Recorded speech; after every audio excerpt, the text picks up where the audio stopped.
সবচেয়ে নিকটে নিয়ে যায়, সেই নামাজি হতে হলে, সেই সালাত আদায়কারী হতে হলে, সেই মুসল্লি হতে হলে দুটি জিনিস লাগবে।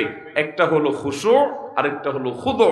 একটা হলো সালাতের বাহির, আরেকটা হলো সালাতের ভেতর। আমরা সাধারণত সালাতের ভেতর নিয়ে আলাপ আলোচনা শুনি এবং সেটার গুরুত্ব যে অপরিসীম সেটা বলাই বাহুল্য। আল্লাহ কোরআনে বলেছেন 18 নম্বর পারার সূরা মুমিনুন প্রথম সূরার প্রথম দিককার আয়াতে আল্লাহ বলেছেন ক্বাদ আফলাহাল মুমিনুন আল্লাযীনা হুম ফি সালাতিহিম খাশিউন।